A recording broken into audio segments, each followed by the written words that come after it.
Bem-vinda, bem-vindo ao BTC Journal, seu programa de notícias de negócios comentadas e analisadas pela equipe da BTC.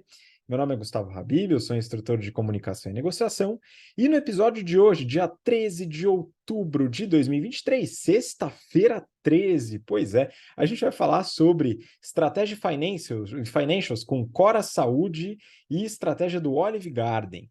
Também vou falar sobre tecnologia com a Amazon competindo com o Starlink e também o mercado de hidrogênio verde. Por fim, na discussão do BTC Journal, a gente vai falar sobre como vocês, como profissionais, líderes, colaboradores, devem abordar questões polêmicas dentro e fora da empresa. Questões relacionadas à política, à religião, temas sensíveis. E a gente vai comentar um pouquinho, fazer uma breve discussão sobre como abordar, claro que não posicionar sobre os temas, né, mas como abordar esse tipo de situação dentro e fora da empresa, as nuances, as dificuldades envolvidas.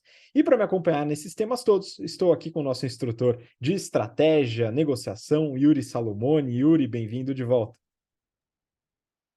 Olá, Habib. Olá, colega de bancada.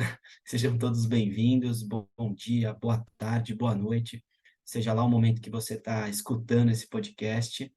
Bom, uma emenda de feriado aqui, né, Habib? A gente um pouco mais tranquilo nas tarefas empresariais convencionais, mas a economia, pelo menos para mim aqui, deu uma bela de uma alavancada. Esse último trimestre na hotelaria vai ser bacana. E aí, um pouco disso a gente vai comentar também dentre as notícias de hoje.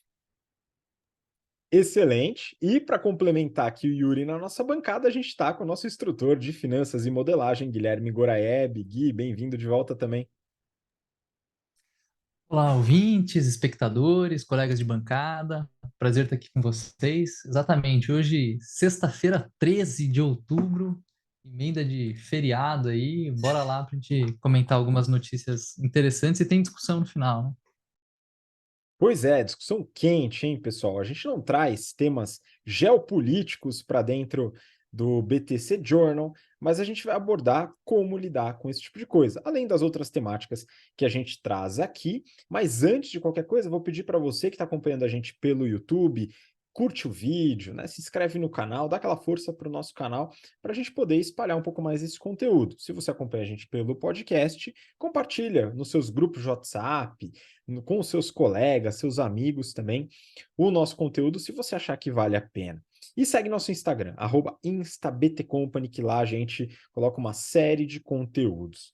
Por fim, inscrições para os nossos cursos estão abertas, turmas de 2024, e o Excel Plus Business Program tem uma turma ainda esse ano, para você que quer se desenvolver em ferramental de Excel, produtividade, automação de planilhas, modelos, projeções, cenários, uma série de temas avançados e mais do que isso dentro do Excel.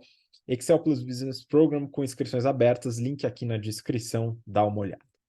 Vamos lá, começar com as notícias. Eu peguei uma aqui para falar sobre estratégia e finanças. Essa é do Neofeed. Após 10 M&As, Cora busca dentro de casa remédio para recuperar saúde, entre parênteses, financeira. Vou pegar aqui com o nosso especialista em finanças, Guilherme Goraeb, para comentar um pouco sobre a situação da Cora Saúde. Bora lá, Habib.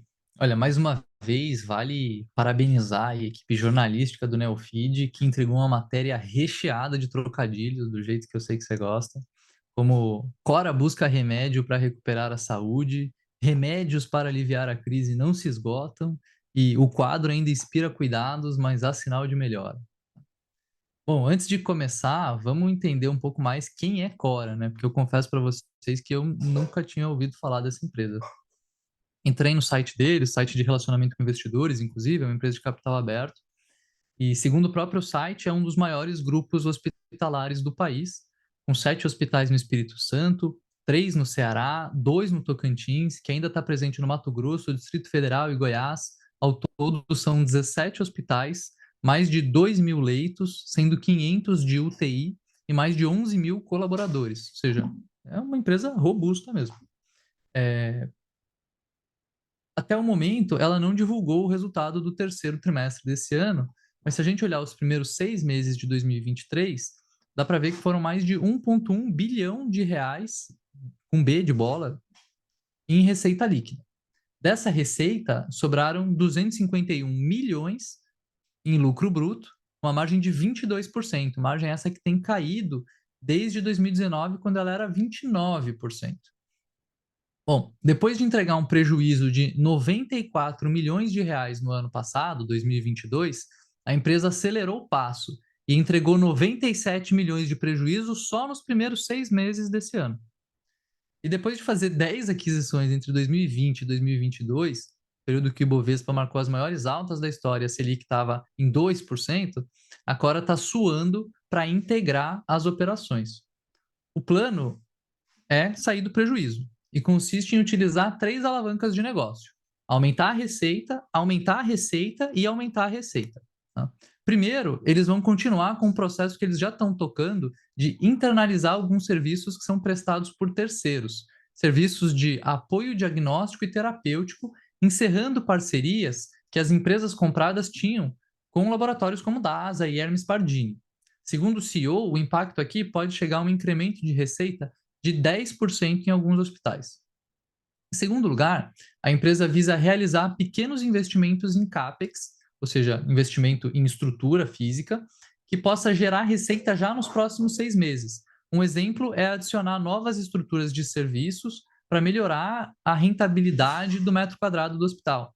Em setembro, a empresa inaugurou 2 novas UTIs em diferentes hospitais no Espírito Santo. Por fim, o grupo também pretende lançar um modelo de atuação em company, com clínicas instaladas em empresas.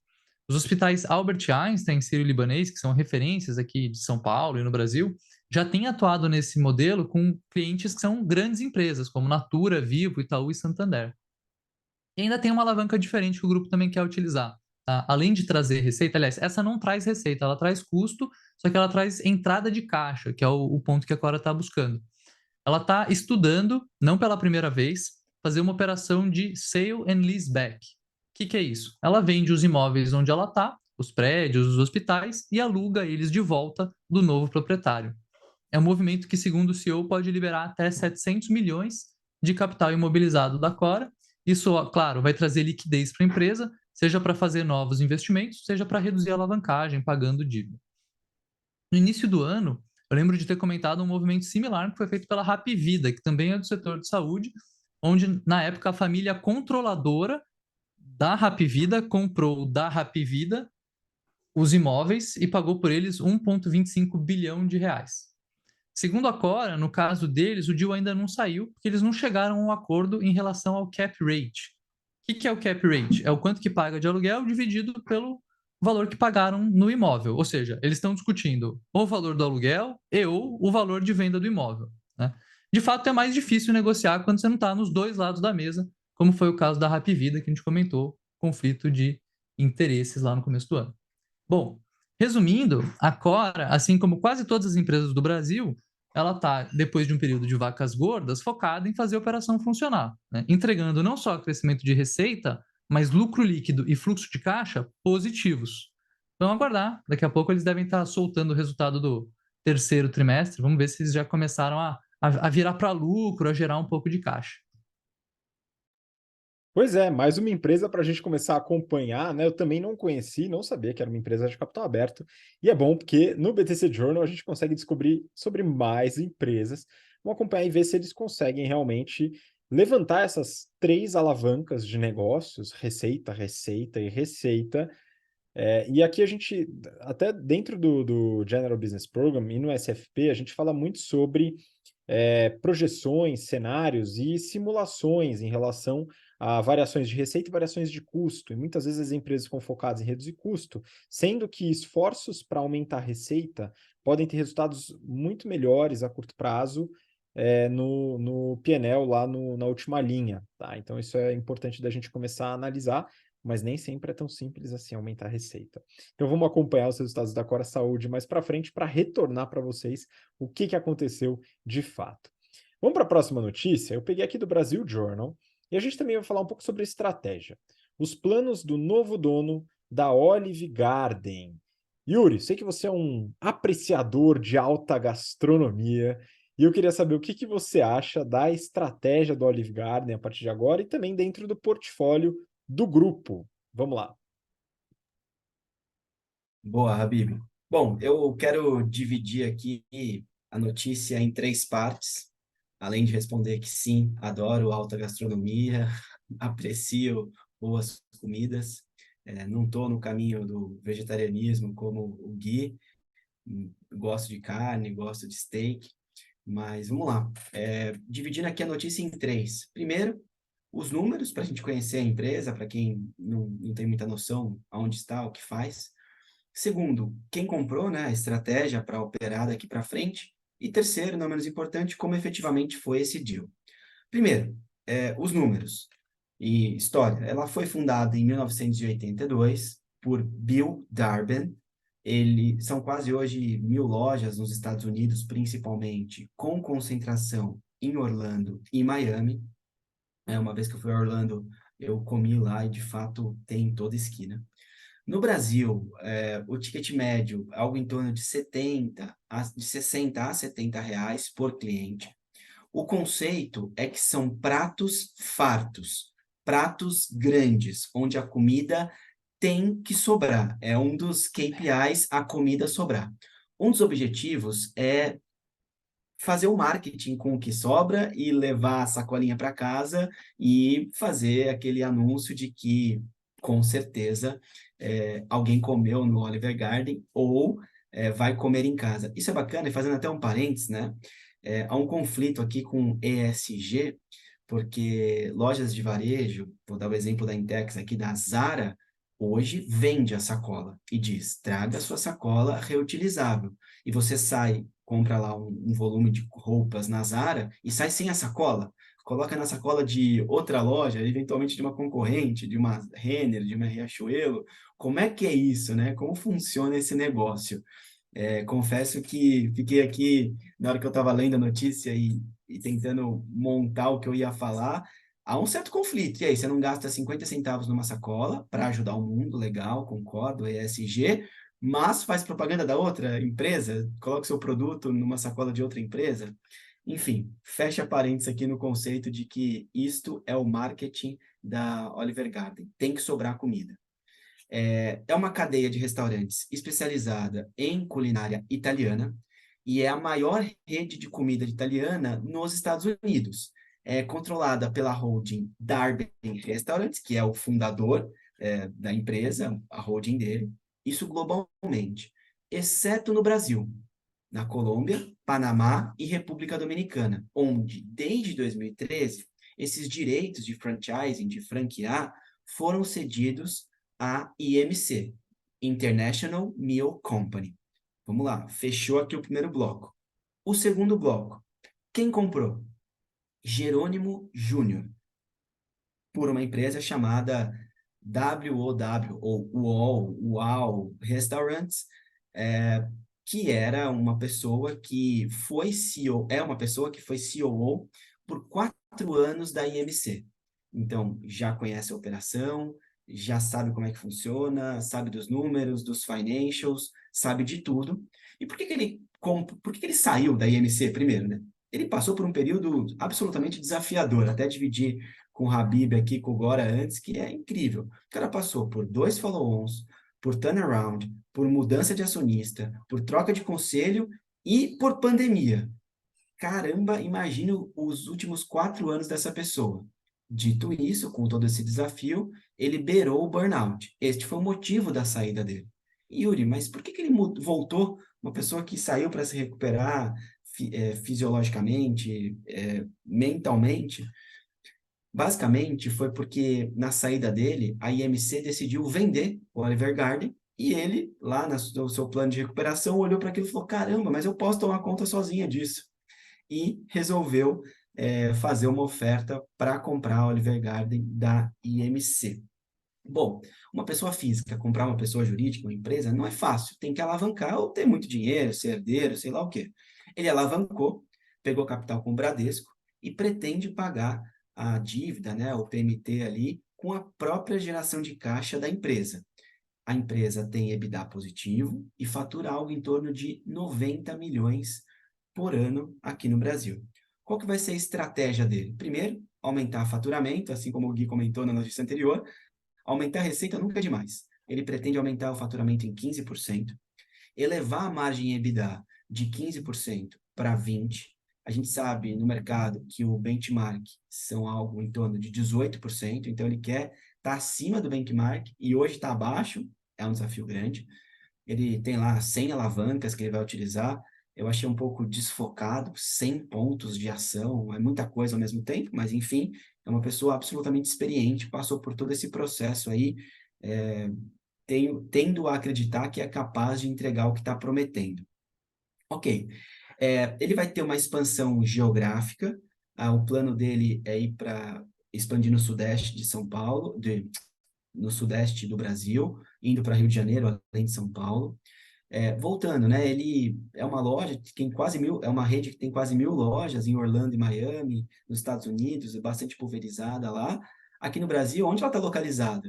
Em aeroportos. Então, é onde o gringo vem e conhece a marca, estrategicamente geolocalizada, num lugar interessante. Mas saibamos que o custo de ocupação, né, o custo total de ocupação de uma loja em aeroporto é pior do que em shopping, dado o fluxo diário intenso de pessoas. Então, deve ter um SG&A aí alto para ser controlado. Óbvio que o Jerônimo deve ter conhecimento para eventualmente reduzir esse custo. Uma eventual expansão, para cada loja, o investimento de gira em torno de algo, assim, de 5 milhões e meio de reais para abrir uma nova loja. O cara alavancou para pagar esse deal, para a expansão vai precisar de dinheiro próprio, vai ser um desafio e tanto. Qual que é o perfil do consumidor, né? É um perfil de classe C, o C é como aspiracional, a pessoa que quer comer no restaurante melhor, e a classe B é um restaurante do dia a dia. Ele tangencia a classe A. Essa é a persona que come nos restaurantes da Olive. Bom, terceiro, último e não menos importante, como é que foi o deal, né? A IMC, International Meal Company, vendeu essa operação por 42 milhões de reais. Yuri, é uma operação pequena para a EMC. Sim, as outras três deles, que são Pizza Hut, KFC e frango assado, é de fato o portfólio que eles querem focar desenvolvimento e crescimento.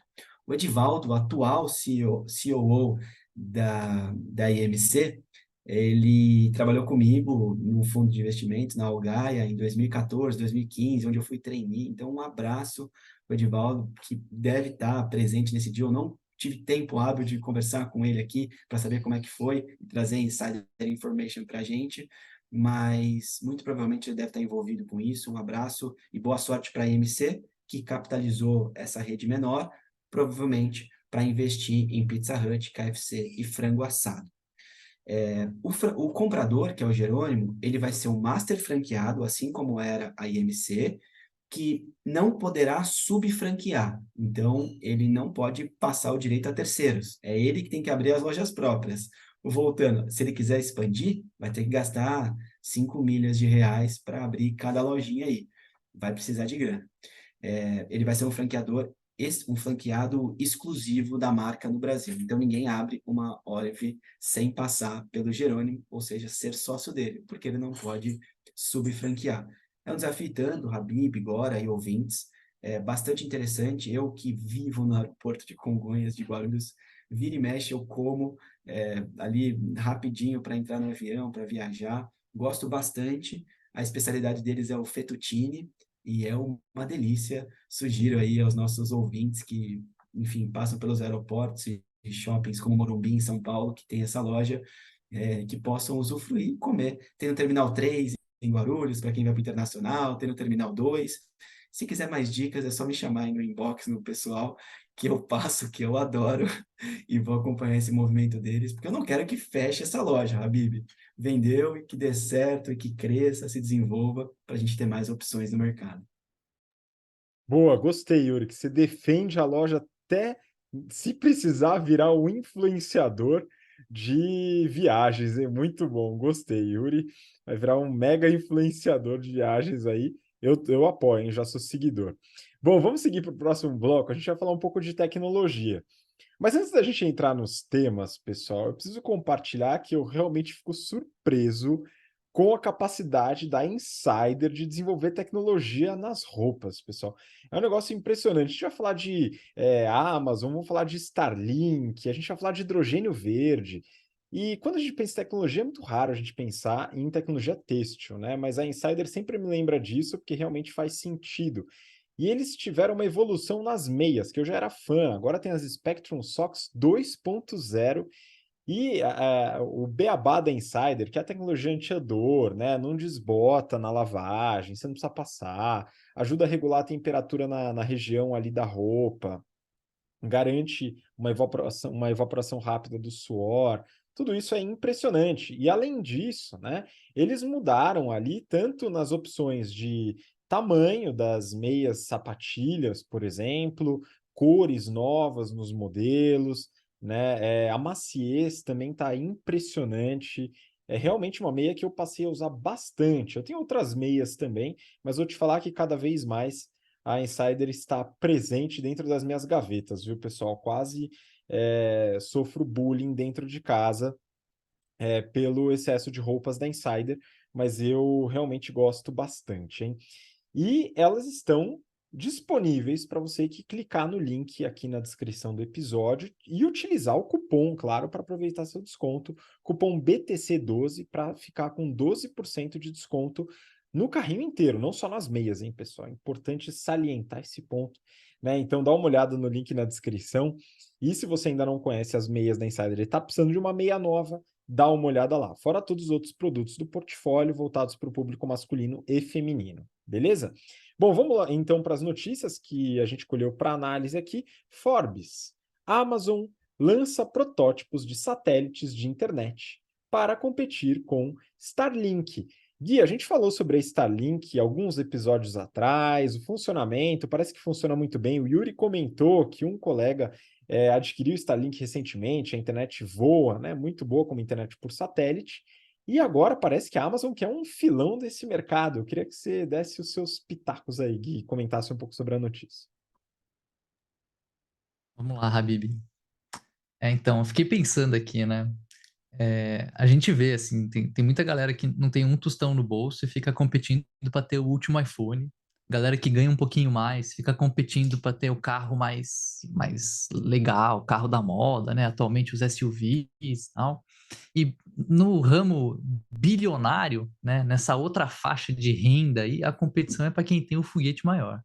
A Amazon, do Jeff Bezos, contratou 83 lançamentos de foguetes de empresas como Blue Origin, também do Bezos, United Launch Alliance, uma empresa americana, e Ariane Space, uma empresa francesa. Ele não contratou nenhum lançamento com a SpaceX do Elon Musk, o que levou alguns acionistas a processarem a Amazon, dizendo que ela não realizou a devida diligência e pagou mais caro escolhendo esses fornecedores. Bom, o Jeff prometeu investir 10 bilhões de dólares na iniciativa, chamada de Projeto Kuiper, e ele pretende vender terminais de uso da internet, as antenas, né, aquela parabólica que você coloca para conseguir receber o sinal da internet, por cerca de 400 dólares, o que seria dois terços do preço da SpaceX atualmente, que vende as antenas por 600 dólares. O objetivo, claro, é competir no mercado de internet por satélite, que, segundo a reportagem, inclui cerca de 4 bilhões de pessoas, ou seja, meio planeta Terra. Bom, os dois primeiros protótipos estão em órbita. Agora só falta mais 3 mil satélites e a gente vai ter competição pela frente. Acho ótimo ter competição nesse espaço. Tá? A gente já comentou no outro journal, internet por satélite abre opções muito interessantes, desde o trabalho realmente remoto, né? Você trabalhar no meio do mato, você ter acesso à internet em qualquer lugar, até uma internet boa para quem está fazendo esporte, para quem está escalando uma montanha, para quem está navegando pelos 7 mares aí. Então, acho que isso é muito legal poder ter esse tipo de cobertura, internet rápida em qualquer lugar. Outro aspecto que a gente não comenta muito por aqui, mas que vale ficar de olho, né? É o poder geopolítico que a SpaceX tem exercido com a rede de satélites dele, né? Hoje, o Elon Musk, ele tem um poder de Estado, né? Ele consegue ligar ou desligar as comunicações em uma zona de guerra, onde a comunicação padrão ali não está funcionando, o satélite chega lá ou não chega lá e ele que decide. Essa iniciativa ela concentra ainda mais poder na mão de bilionários americanos, né?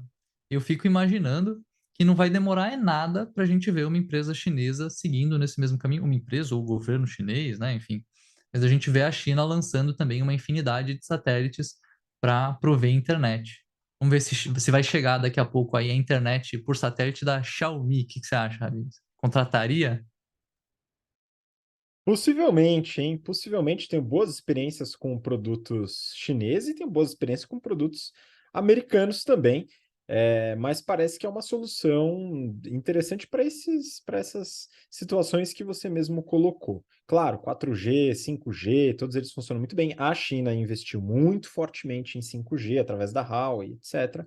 Mas a internet por satélite é mais uma opção. E tem tido boas experiências, né? Agora vamos ver realmente até onde vai o poderio desses bilionários, não só americanos, né? Mas os americanos, vamos dizer que são mais caricaturais nesse sentido, seja pelas camisas à la Agostinho Carrara que o Jeff Bezos costuma usar em determinados eventos, seja pela excentricidade do Elon Musk também em seus posicionamentos, né? Então é mais legal fazer piada com Elon Musk e Jeff Bezos do que eventuais bilionários chineses, viu, Gui? Enfim, de qualquer maneira, é um mercado latente que eventualmente vai ter a sua competição ampliada, o que vai facilitar na redução do custo, que é tema também da próxima notícia. A gente vai falar aqui de uma notícia da Exame. Hidrogênio verde deve movimentar 350 bilhões de dólares no mundo e 28 bilhões de dólares no Brasil até 2030. A notícia, ela fala sobre a análise da consultoria Timos Energia sobre o mercado de hidrogênio verde, seu potencial tanto no Brasil como no mundo. Aí o título já coloca o tamanho do mercado, 350 bi no mundo, 28 bi no Brasil, que é uma representatividade bastante alta. E eu quero falar um pouco sobre esse tema para responder algumas perguntas que surgem sobre o mercado de hidrogênio verde. Será que o hidrogênio verde é o futuro da mobilidade sustentável? É melhor do que o carro elétrico? Pode servir como fonte de energia para casa também, como alternativa à energia solar, por exemplo? Dá para substituir o petróleo? Enfim, são algumas perguntas que eu pretendo responder ou pelo menos deixar uma pulga atrás da orelha. Primeiro, sobre o hidrogênio. Quando a gente fala de hidrogênio, estamos falando do H2, ou gás hidrogênio, que também pode ser armazenado em estado líquido, com manipulação de temperatura e pressão, etc. Mas, enfim, dessa maneira, em vez de abastecer o seu carro com gasolina ou álcool, você coloca o hidrogênio ou H2 no tanque. E como é que funciona para o carro andar? Esse processo ele é feito através de uma célula de combustível.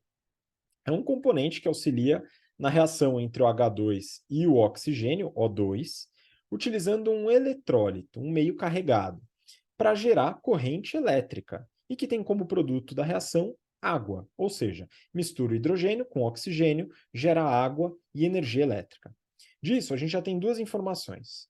Primeiro, o que sai do escapamento do carro é água, vapor d'água no caso, porque a reação também gera calor. Ou seja, é um combustível limpo. Segundo, a energia utilizável, né, dessa reação é a energia elétrica. Dessa maneira, o carro vai precisar de um motor elétrico para funcionar. Logo, trata-se de um carro elétrico. Ou seja, a diferença entre o carro elétrico tradicional e o carro a hidrogênio está na forma de geração de energia elétrica. No primeiro, é pelas baterias.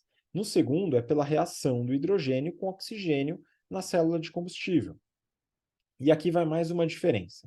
A célula de combustível é um componente de materiais simples, facilmente obtidos na natureza, né? A gente faz uma reação simples chamada oxirredução, que a gente vê também na escola. As baterias, elas utilizam materiais mais raros para acúmulo de energia, como lítio, cádmio, dentre outros. Logo, pensando em componentes, dá para dizer que o carro a hidrogênio ele é mais limpo, porque ele não tem os componentes da bateria. Tem a célula de combustível, que é algo um pouco mais amigável falando em meio ambiente. Além disso, ele não precisa ser carregado, porque a energia é produzida na própria combustão. Por outro lado, você tem que abastecer o carro a hidrogênio. Então, o que eu penso aqui inicialmente, né? Para quem, por exemplo, produz energia fotovoltaica dentro da sua própria casa, o carro, a bateria, parece algo mais interessante. Você abastece em casa, produz sua própria energia, carrega o carro, beleza. Para a população que depende de infraestrutura de postos, caso a infraestrutura de carregamento não evolua de forma a carregar o carro mais rapidamente ou esteja mais disponível, principalmente no Brasil, o hidrogênio pode ser mais interessante, porque você vai no posto, abastece o carro com hidrogênio e anda como se fosse um carro a combustão normal, né? E aí vai a discussão é a infraestrutura, né, e a sustentabilidade na produção de baterias nos carros elétricos. Aqui são os pontos delicados nessa dicotomia, vamos dizer assim. Bom, até agora eu falei do hidrogênio. Hidrogênio verde, né, do que se trata? Ele também é conhecido como H2V, e é a mesma coisa, tá? Mas o hidrogênio verde, ele indica a forma como o hidrogênio é obtido. Hidrogênio não se colhe na terra, não dá em árvore, você tem que produzir. E tem algumas formas para isso. Uma delas é extrair o hidrogênio de combustíveis fósseis. Outra é através de bioreatores com algas, por exemplo. É uma forma biológica de extrair hidrogênio. Mas dá para extrair através de fontes renováveis. E é aí que entra o verde. O hidrogênio verde é o hidrogênio produzido através de um processo de energia renovável, que no caso é a eletrólise, né? A eletrólise é basicamente o contrário do que faz a célula de combustível. Você aplica uma corrente elétrica na água, decompõe a água em hidrogênio e oxigênio. Aí você separa o hidrogênio e armazena. A questão é que o hidrogênio verde ele é feito através desse processo com essa corrente elétrica através de uma fonte renovável, como uma fonte solar, eólica ou hidrelétrica. Mas aí você deve estar pensando, né? De que adianta produzir energia elétrica com a célula de combustível se você precisa de energia elétrica para produzir hidrogênio? Se você pensou no Chaves tomando e vendendo o suco de tamarindo, você não está sozinho, ok? Aqui tem dois pontos. Primeiro, o hidrogênio ele é mais facilmente transportável. Então, ele tem, em tese, uma boa aplicação para soluções de transporte. Segundo, o gasto energético que é feito para produzir hidrogênio, ele pode ser benéfico se comparado à produção de baterias em larga escala. Então, aqui a gente está falando de uma análise de custo de oportunidade. Ou seja, o hidrogênio ele é só para veículos, em geral, né? Hidrogênio verde ele é produzido por energia solar, eólica e hidrelétrica. Não faz o menor sentido você abastecer sua casa com hidrogênio. Mas para fazer o carro andar, pode ser uma boa. Depois da explicação, a gente volta para a notícia. Por que o Brasil é tão importante nesse mercado de hidrogênio verde? Porque a matriz energética brasileira é majoritariamente limpa e o Brasil tem muita água, que são os componentes necessários para a produção do H2V. A consultoria aponta como uma necessidade a estratégia nacional que envolve investimentos públicos e de agentes privados para fortalecer esse mercado para transporte rodoviário, aéreo, marítimo e também ferroviário. Legal, tudo muito bom. Qual que é o problema? Sim, é caro produzir hidrogênio verde. Muito caro. O preço hoje, segundo a reportagem, é de cerca de $2 por quilo, sendo a energia elétrica da eletrólise, do processo de produção, 50% do total. E aí eles colocam que até 2050 o usuário deve pagar $3 por quilo, R$ 15 por quilo hoje, no câmbio de hoje, né? E esse seria um preço exorbitante. Se o hidrogênio ganhar escala, deve acontecer o que aconteceu com energia fotovoltaica, energia eólica, a redução do custo unitário e também do preço, viabilizando o mercado e possibilitando mais uma alternativa limpa como transporte. Isso depende, sim, de muito investimento, mas é mais uma opção para a gente sair da necessidade dos combustíveis fósseis e tentar fazer com que tenhamos um ar mais respirável nas próximas décadas. Torço aí pelo sucesso do hidrogênio, acredito que ele pode conviver muito bem com veículos elétricos e outras soluções de transporte, Lembrando que o transporte público é mais interessante ainda para o meio ambiente por compartilhar o transporte com muita gente, ao invés de ter uma pessoa por carro. Acho que é um ponto relevante. Bom, vamos para a discussão do nosso BTC Journal.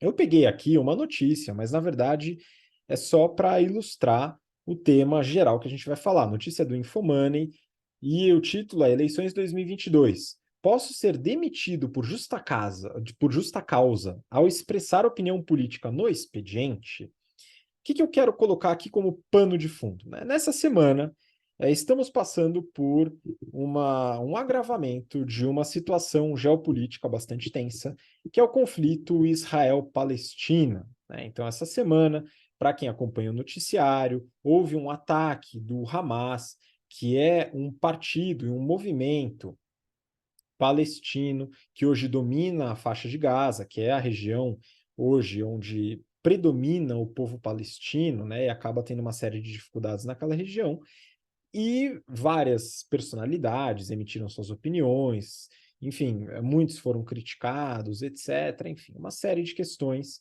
nas quais a gente não vai entrar aqui especificamente, mas aí a gente lembrou dessa questão, né, e estávamos conversando sobre isso, Guilherme, Yuri e eu, o posicionamento de colaboradores e líderes dentro das empresas ou até fora das empresas, como que isso se dá?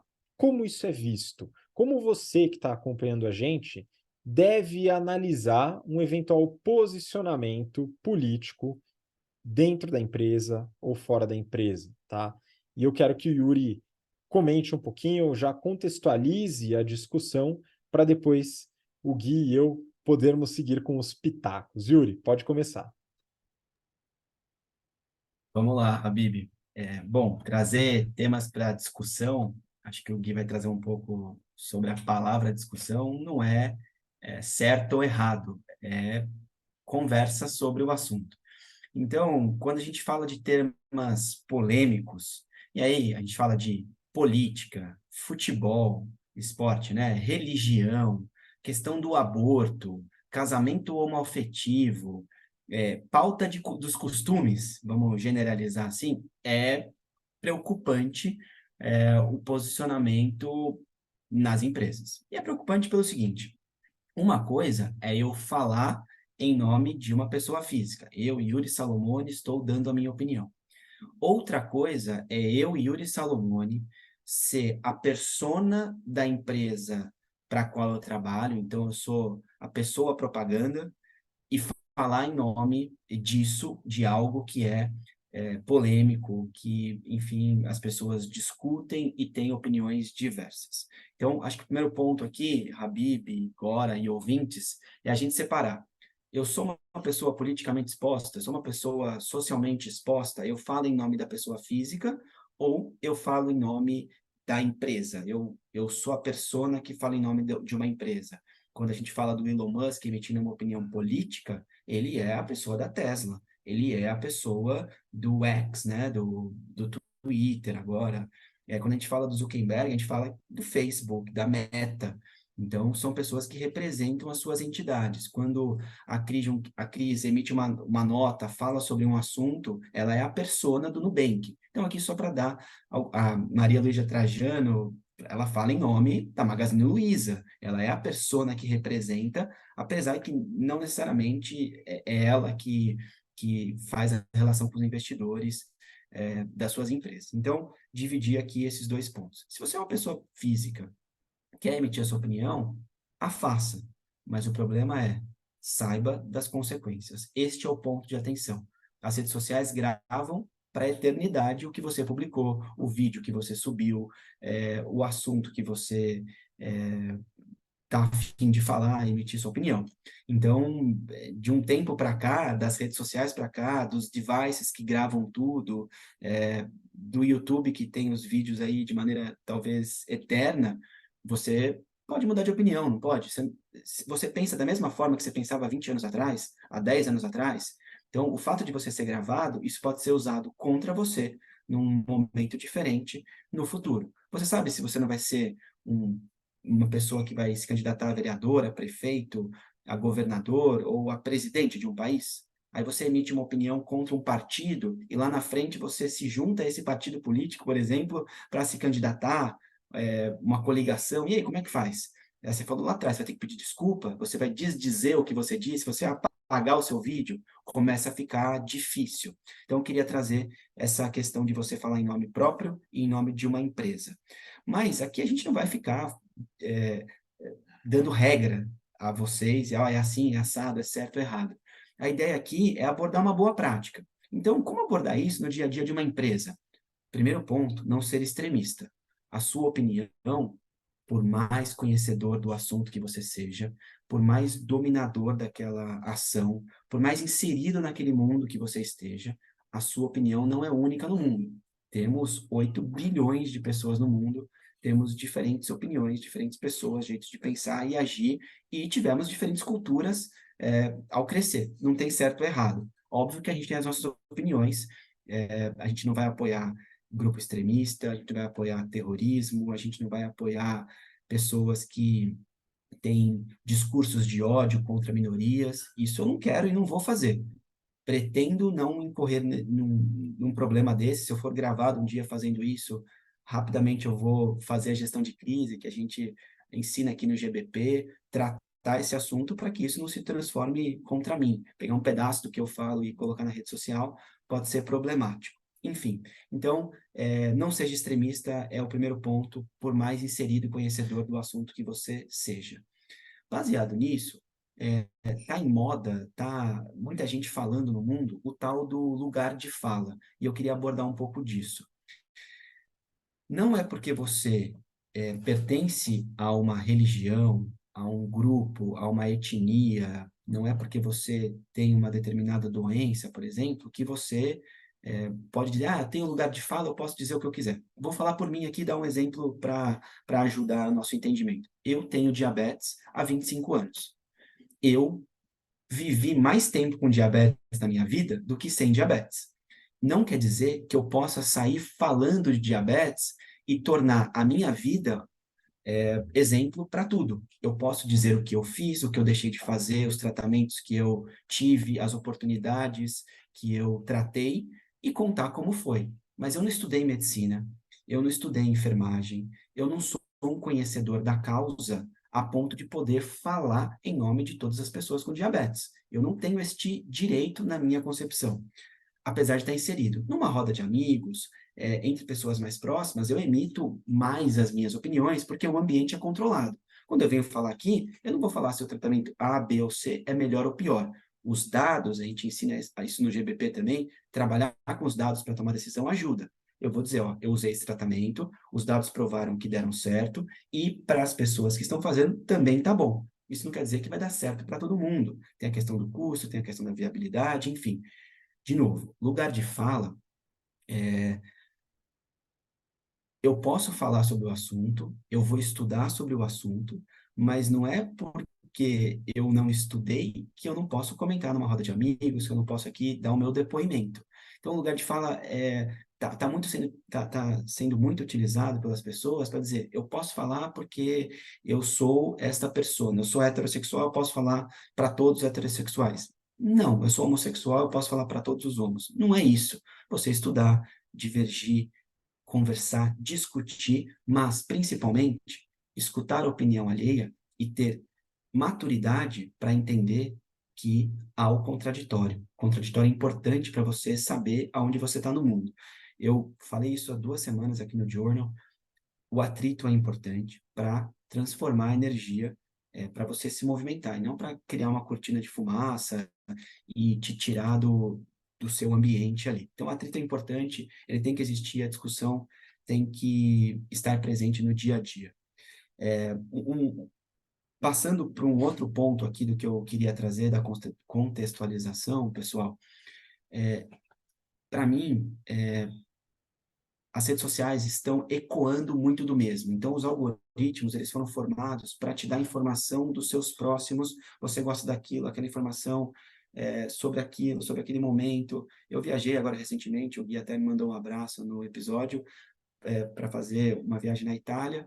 Cara, o que aparece no meu Instagram de coisa da Itália, eu já não tô aguentando mais. Eu digitei Portugal lá outro dia para ver se aparece um lugar que eu quero visitar e que o algoritmo corrija. Porque eu já fui para a Itália, não quero não quero ir de novo para Costa Amalfitana, para onde eu visitei. Então, esse algoritmo, a gente está ecoando mais do mesmo. Então, eu vi lá um monte de lugar que eu já fui e vi lugares que eu não fui. Falei, ah, caramba, tenho que voltar para ir nesse lugar que eu não visitei. Cuidado para isso não ser usado contra você. Aí vai parecer que eu não fiz uma boa viagem porque eu não visitei o lugar adequado, porque eu não passei em um, visitei 500 lugares, em um eu não passei, me arrependi, não foi uma viagem bacana. Então, você se sente culpado, transportando isso para o mundo empresarial, cuidado para você não estar ecoando mais do mesmo sobre os seus assuntos, as suas opiniões e afins.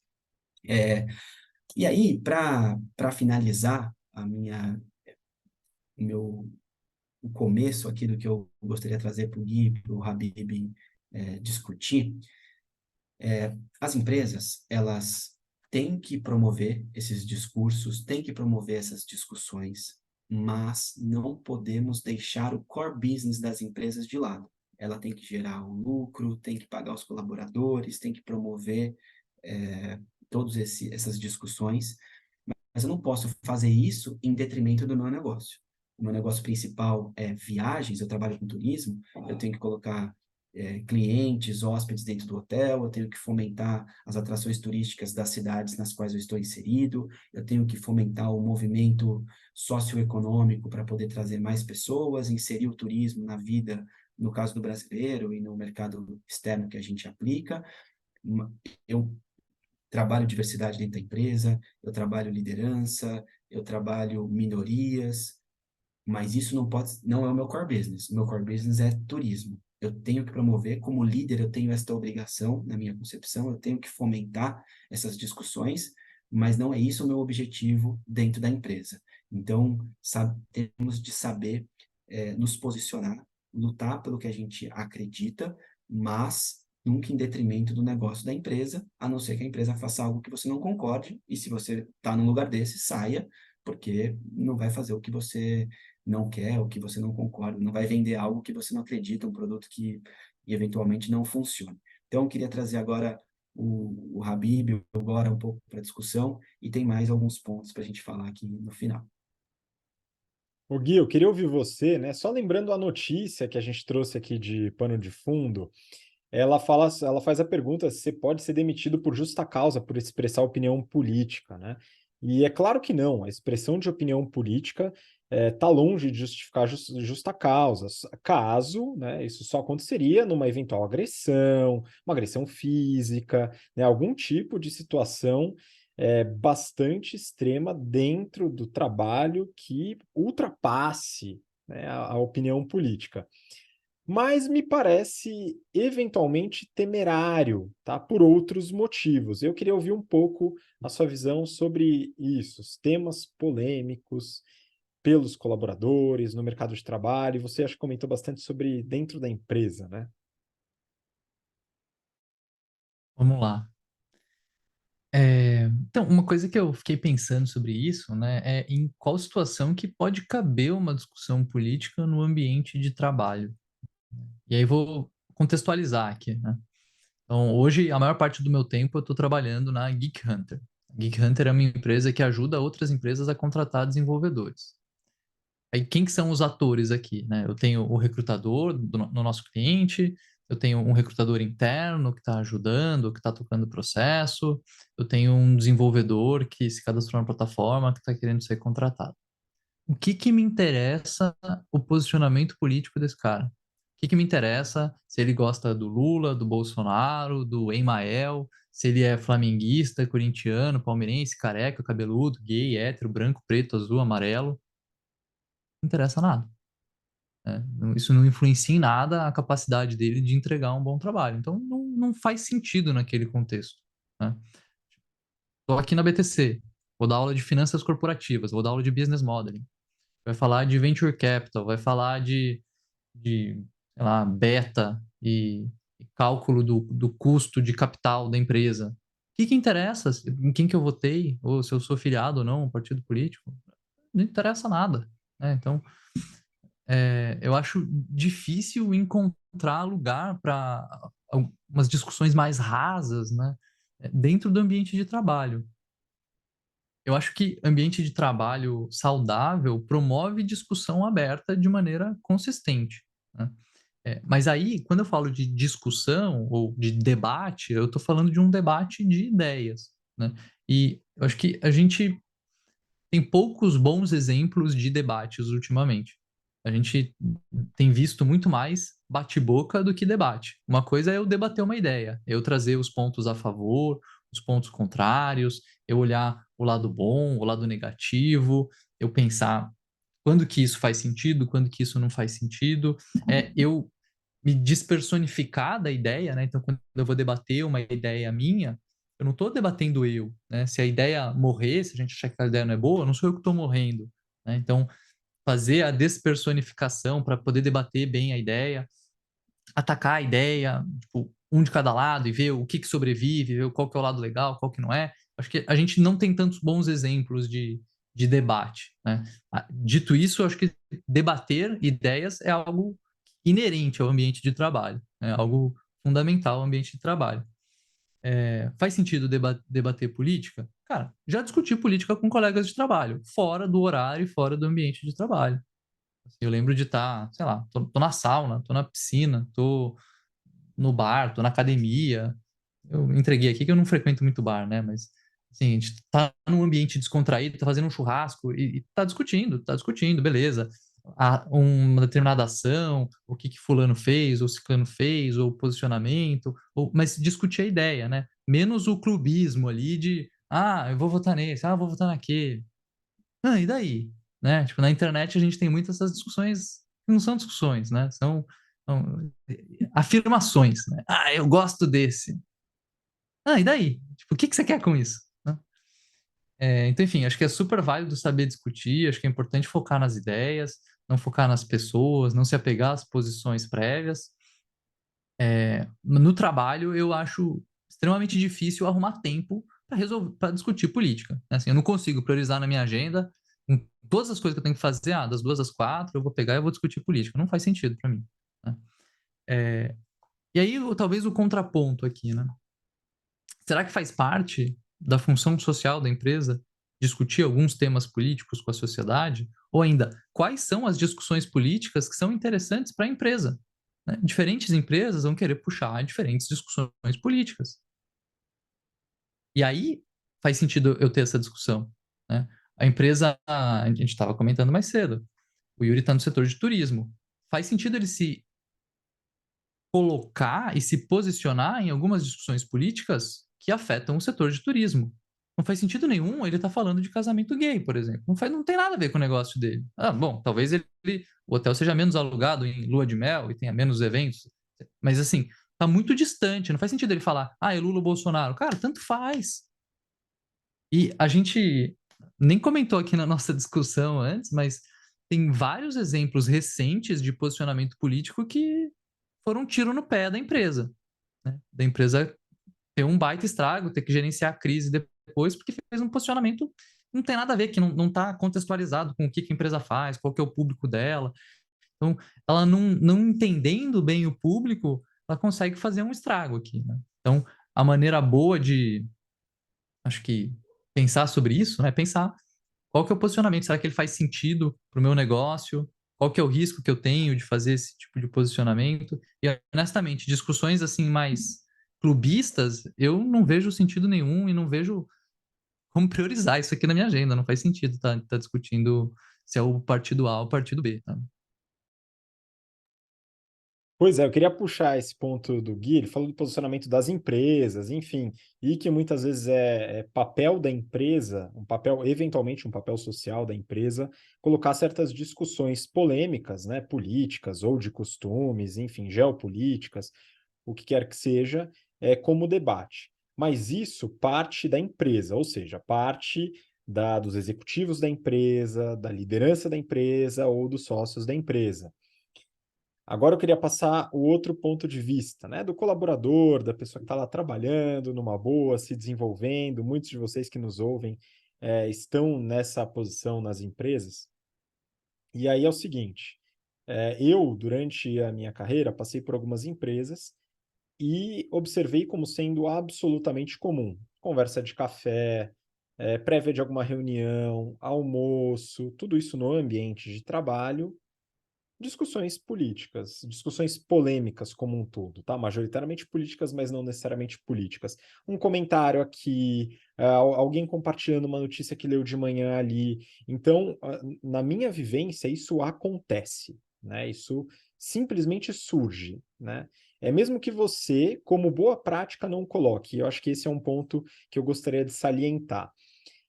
E eu vou colocar aqui o meu lugar de fala, viu, Yuri? Então, o Yuri comentou sobre o lugar de fala dele sobre a diabetes, etc., que ele tem a experiência, que ele passa a experiência dele, mas ele não é um especialista no tema, não é médico, etc. Eu tenho o meu lugar de fala de caso geral. A minha opinião sobre diversos temas, ela difere da opinião majoritária em um determinado ambiente. Então, eu costumo ter uma opinião diferente da opinião majoritária, da opinião que é popular dentro daquele ambiente, geralmente as empresas que eu trabalhei. E aí é o seguinte, o que que eu aprendi nesse caminho? Um primeiro aprendizado foi não levantar a discussão, né? Não levantar, simplesmente não trazer absolutamente nada. Pegando essa boa prática que o Gui acabou de colocar, qual que é a importância, qual que é a relevância desse tipo de tema dentro do ambiente de trabalho, né? Por que que eu estou fazendo isso? Pensar um pouco tanto na motivação, né? Qual que é o benefício de trazer, fazer essa análise de upside, downside, né? Qual que é o benefício, qual que é o malefício que isso pode me trazer. Em geral, o malefício é maior do que o benefício que isso traz, tá? Então, como aprendizado, principalmente por ter uma opinião diferente da majoritária, eu não trago assuntos políticos de forma alguma para dentro do trabalho. Isso tanto no trabalho que eu tenho na BTC como nas aulas, obviamente. Legal. Aí o assunto surgiu. O assunto surgiu, você não levantou porque você aplica essa boa prática, e aí você sente uma necessidade de participar. Você está ali, você tem uma opinião contrária, uma opinião divergente, e você acredita que você precisa colocar um contraponto, né? Se você sente esse desejo irresistível de colocar o contraponto, a sugestão que eu tenho é tenta ser o mais ponderado ou ponderada possível dentro da sua posição, sabendo que ela é minoritária, sabendo que você é exceção dentro daquela roda de pessoas que iniciou aquele assunto, tá? Preferencialmente, talvez não comentar sobre, mas se você sentir a necessidade, né, tentar ponderar bastante, tomar muito cuidado com as palavras. Quem tem opinião minoritária tem que tomar muito mais cuidado do que quem tem opinião majoritária. Se você tem a opinião minoritária, você sabe exatamente do que eu estou falando. Então, esse é um cuidado que a gente deve tomar. Ah, mas poxa, por que a pessoa que tem a opinião que todo mundo tem, ela pode se expressar, às vezes de uma forma mais assintosa e tal? Justamente por esse ponto, porque ela tem a opinião que todo mundo tem, e isso é uma pressão social, e a gente estuda isso dentro das aulas de persuasão lá no GBP, o Yuri domina bastante esse tema também, e isso é um fato, né? A gente tem essa pressão social que exerce esse poder na comunicação. Legal, então isso no ambiente da empresa, dentro da empresa. Beleza, saindo da empresa, o Yuri comentou sobre as redes sociais. E aí, será que me posicionar nas redes sociais pode me prejudicar? Pode, dentro da empresa.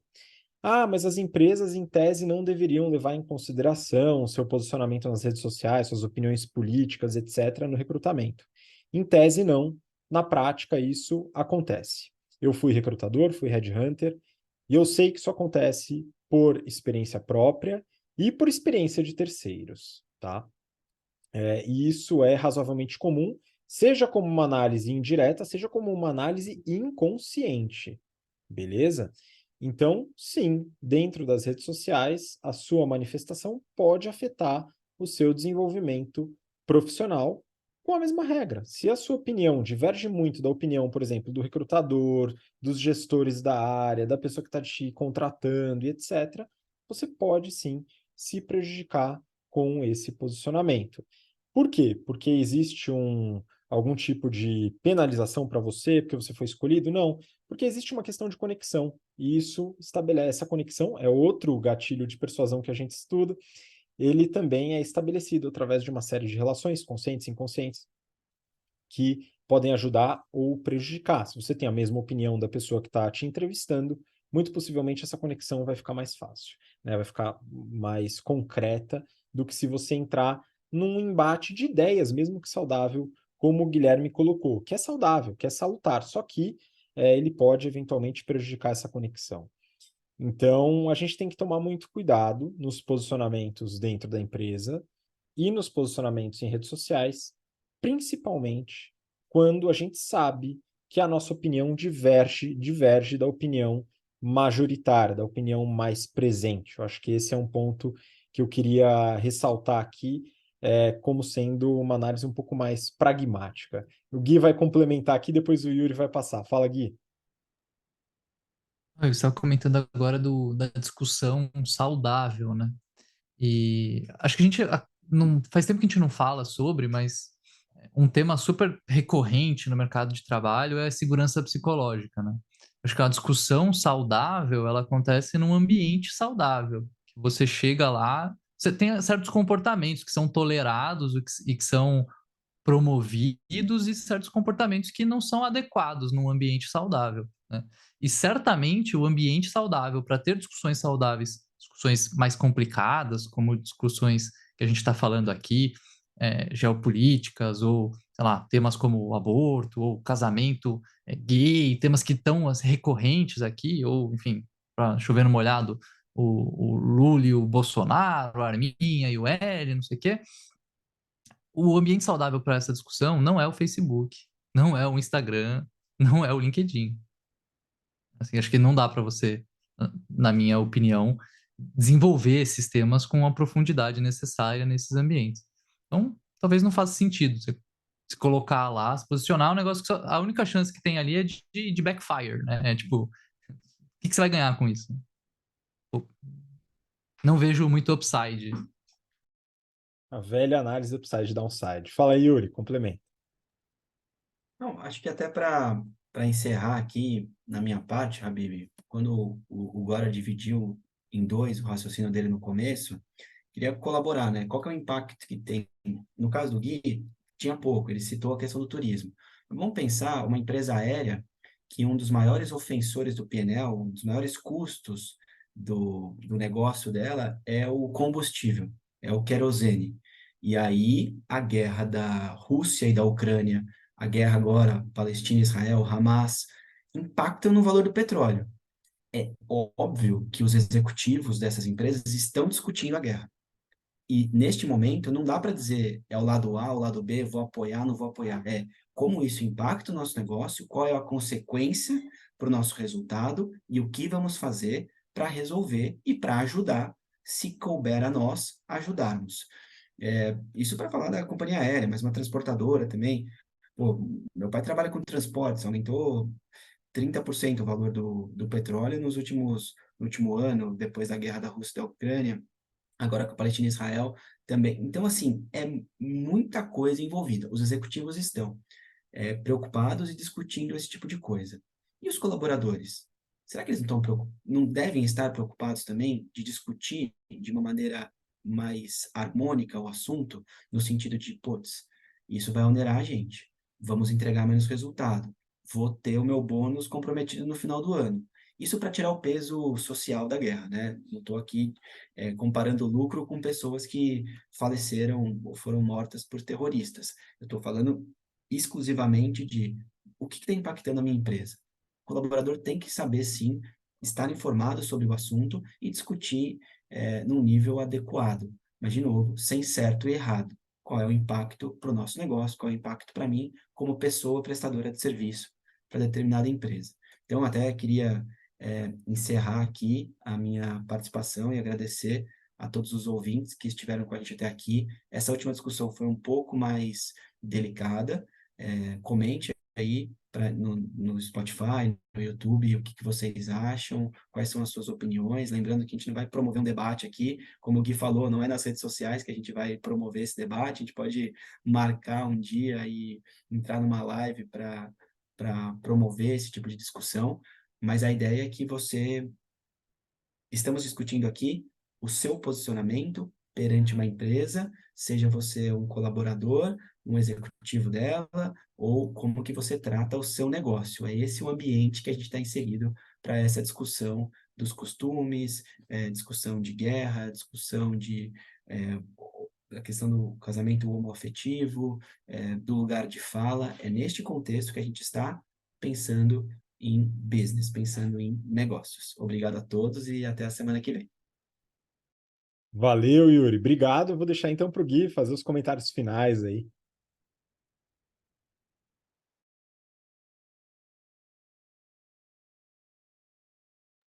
Tá no mudo, Gui. Pô. Bom, pessoal, obrigado pela paciência, pela atenção. Espero que vocês tenham gostado desse episódio. Se vocês gostaram, comentem lá no YouTube, compartilhem com os amigos. E, bom, foi a vez do Yuri, agora é a minha. Vou entrar de férias. A gente se vê mês que vem, pessoal. Até mais. Pois é, aproveite as férias, tem essas discussões calorosas nas férias aí, Gui, ou não, aproveita para descansar mesmo, né? Muito bom. Eu só vou fazer uma última ponderação que eu tendo a concordar muito com o Yuri, com o Gui, sobre o local adequado para ter determinadas discussões. E eu, como vocês sabem, eu sou bastante ausente das redes sociais por alguns motivos, e eu acredito fielmente que é o pior lugar para se ter esse tipo de debate, né? Você pode divulgar livros nas redes sociais, você pode divulgar documentários, você pode divulgar artigos, etc. Isso seria um bom uso da rede social. Mas talvez o posicionamento direto através da rede social, além de não ter aquele esperado convencimento dos outros que você acha que teria e nunca tem, tá? Pode trazer ainda problemas no seu desenvolvimento profissional. Então, acho que são alguns cuidados aí que a gente pode ter para a nossa carreira. E se você sente uma necessidade de agir por causa daquilo que você acredita, a minha recomendação é procurar atuar de fato naquilo que você acredita, seja se filiando a um partido, seja atuando por algum movimento social ou financiando algum movimento, algum instituto, algo que possa trazer alguma diferença relevante.